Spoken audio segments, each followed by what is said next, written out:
So with variables, we saw how we could create something which contained a value, and then we could change that value later on and use it in our code to achieve something. Arrays take variables one step further and allow us to store a number of different values in one object.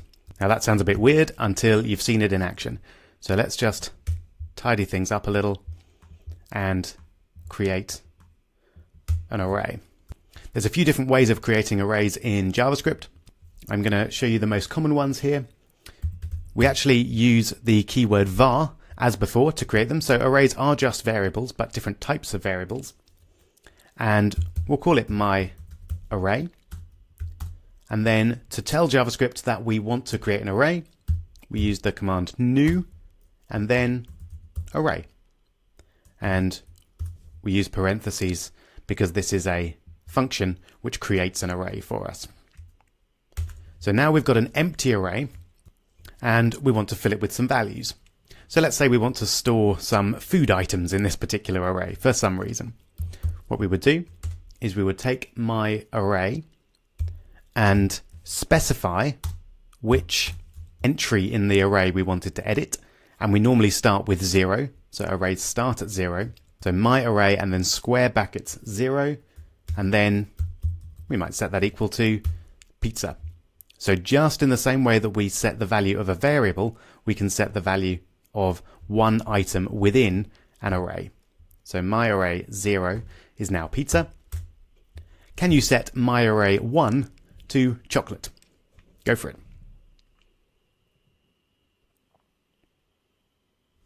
Let's have a look. You should have done something like my array square brackets 1 is equal to chocolate. There we go. So how do we get those values if we want them? Well, just in the same way that we worked with variables in the previous video. So if we want to get pizza, we could alert my array 0. Just like that. Let's refresh, and then we've got pizza there. Note, if we want to view a whole array, that's not that easy to do within the page itself, but it's very easy to do within the console. So that's how I'd recommend, if you want to check what the values of an array are while you're coding, then you can use the console log. And this is a very useful thing in general. It essentially allows you to leave comments for yourself as you're developing your app, which can help you with debugging or just generally seeing what's going on. And if we want to log the values within an array, we just console.log and then my array in parentheses. And let's then have a look. Obviously that doesn't display anything on the page itself, but if we right click, control click and inspect and then click on the console, it should show us, there we go. So it's array, it's got 2 values in it, and those 2 values are pizza and chocolate. Notice also we've got the length of the array, which is 2. And that's a very useful number to know how many items there are in your array, and we can get them just by using myArray.length. So that will tell us how many items there are in the array. If we have a look at that, you can see we just get returned 2 because we've got 2 items in our array here. All right. So that's all well and good, you might think, but why on earth would I need one of these? Why can't I just store these in individual variables? Well, imagine you're making something like a Twitter clone and you wanted to display a user's tweets. As you're writing the program, you don't know in advance how many tweets there are going to be because the number is going to change. Also, you definitely don't want to define a new variable for each tweet because you're going to have to come up with a huge number of variable names. That would be a very messy way to work with things. So instead, what you could do is create an array, which we might call tweets. And we're going to create this in a different way, just so that you can see a different way to create an array. So instead of using new array, we can actually just assign the values of the array right at the start.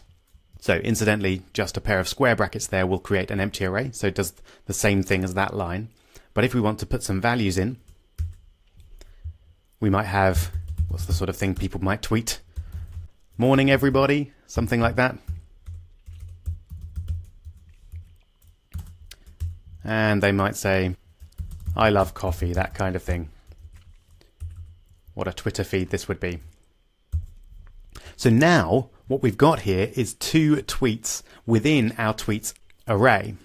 And hopefully this gives you a bit of a clue as to why arrays are so powerful. Because we could add as many tweets as we wanted to this array, display them all, we could delete ones, we can edit them, but we only have a single variable name to deal with. And it kind of makes sense. It's just a single variable called tweets. We don't need a different variable name for each of these because they're all tweets. So pretty much any web app you could imagine is going to need arrays to store lists of data. So you think of an email client, for example, has to store the user's contacts, the user's emails, and all sorts of other information that you don't know how many items there are going to be. And in that situation, arrays are perfect. So it's a very quick challenge. Can you alert the I love coffee tweet? Just to make sure that you've got the hang of how arrays work. Go for it.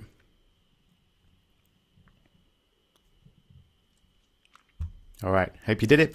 Pretty easy. Just alert, and then we want tweets 1. That was the only slight trick. You might have forgotten that arrays start at 0 and thought that that was number 1, and then attempted to alert tweets 2, and then got an error because tweets 2 doesn't exist. So this is tweets 0, and I love coffee is tweets 1. Let's just have a look. There we go. Brilliant. So what if we want to add a third tweet to our list? So our user has just come along and tweeted something just as exciting as these 2 tweets, and we want to add it to their list of tweets. That's pretty easy. We can use the command push. So tweets.push will add a third item to this array at the end of the array. And then we give the value that we want to add onto the end of our tweets array. So what's the sort of thing this guy might say? Maybe something like back to work, because he's hilarious. So that will add back to work onto the end of the array. So very quickly, can you log to the console the tweets array so we can have a look and see what's inside it now?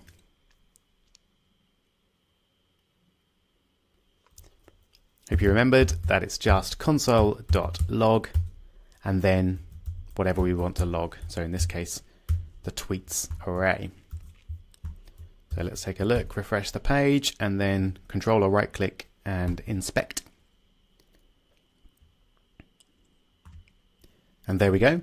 So there's our array. It's got a length of 3, so 3 items in it. Morning everybody, I love coffee, and back to work. Fantastic. What about removing items from arrays? That's pretty easy to do as well. We've got a command for it within JavaScript. And this is splice, which allows us to do actually a lot more than just deleting, but I'll show you how we can get rid of one of these tweets. So let's, for example, decide that our tweeter decides that his I love coffee tweet was rather inane and wanted to delete it. Then we would give the splice command 2 variables. Firstly, the number of the item in the array that we wanted to start deleting.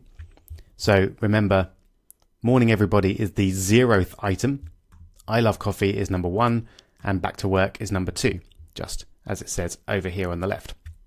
So if I wanted to delete I love coffee, we'd start at number 1 because I love coffee is number 1. And then if we just wanted to delete that one, then we would say I want to delete 1 tweet starting at item 1. So that should delete just I love coffee. And there we go. Now you can see we've got left morning everybody and back to work. So what we're doing here is we're passing 2 variables to this splice function, and they give the function a bit of information. So it says start deleting at item number 1 and delete 1 item. So can you change our splice function so that we delete both I love coffee and back to work? How would we do that? All right, hope you got it. All we need to do is change the second number to a 2, and that will then instruct it to delete 2 items starting at item number 1. So let's have a look. We should just be left with morning everybody. Perfect. We can also use the splice function to add in items. So let's say we wanted to add in a tweet before I love coffee. Then what we would do is we say, I want to add my new tweet at number 1. I don't want to delete any tweets. And the content of the new tweet that I want to add in is, I don't know, cornflakes for breakfast. And of course, the requisite exclamation mark. So this should add in the item cornflakes for breakfast just before item number 1. Let's have a look. There we go. So now we've got morning everybody, cornflakes for breakfast, I love coffee, and back to work. Very quick challenge for you. How could you change Splice now to, instead of just adding in cornflakes for breakfast, replace I love coffee with cornflakes for breakfast? Go for it. Did you manage it? It's actually pretty straightforward. We just change the 0 to a 1. And this will mean we want to add in a new item before tweet number 1, but we also want to delete tweet number 1 and then add in cornflakes for breakfast. So we should now have just 3 tweets without I love coffee. There you go.